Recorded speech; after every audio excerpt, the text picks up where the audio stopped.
school. And one thing to note, and our photographer Elvis pointed this out, they've really retracted the scene closer to the high school. It was a lot further out. There was a lot more cones here. Now, we have called, this was an isolated threat. There's no isolated incident. There's no threat to students or the public.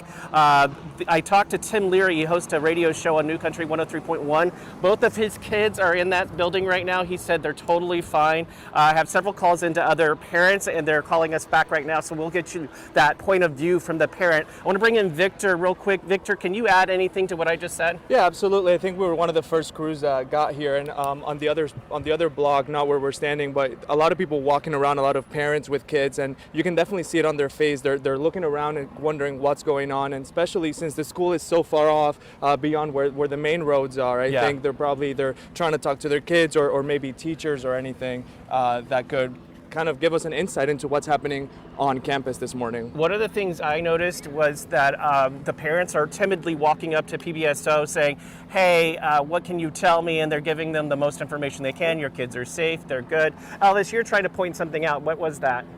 Red tape, yellow tape. Oh, there's red tape and yellow tape that are up, so there's two different zones. Probably Chopper 5 could show you that better than what we can, but for now, Holly and Ashley, we're going to send it back to you in the studio. Okay, hey, TA, real quickly, so I noticed you mentioned PBSO, and I do see some uniforms out there, but that would indicate perhaps a joint investigation, although this would be the jurisdiction of Riviera Beach PD. And TA. That's right. I think you're 100% dead on.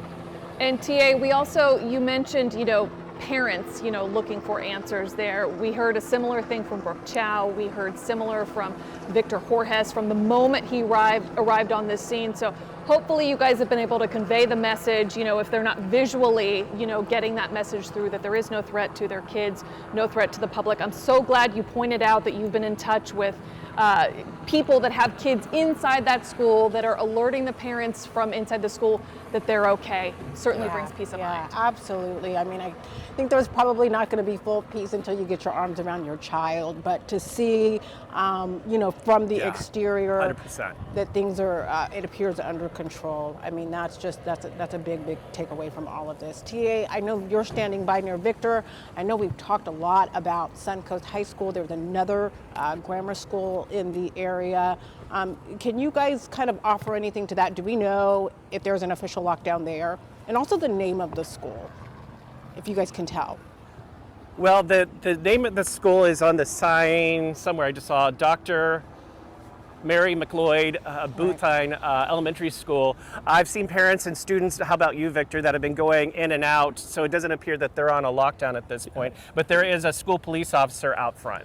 Yeah, we'll definitely say the majority of the movement this morning has stayed away from this school, the Dr. Mary McLeod Bethune School, everything kind of focusing on Suncoast this morning. And really not just the two schools, but since the schools are placed right next to these residential areas, you have a lot of people, perhaps enjoying their morning coffee, walking their dogs. So there's a lot of people with their eyes on the situation this morning, as well as on social media, a lot of parents trying to find out exactly what's going on. But the good thing is, Riviera Beach Police letting us know that there is no threat at this time, and that's important to know this morning as well, guys. Yeah, TA, Victor, excellent reporting as we are still working to get these answers. Parents, as you just detailed for us, are seeking out, more detail on exactly what happened. I want to bring in Doug Lawson.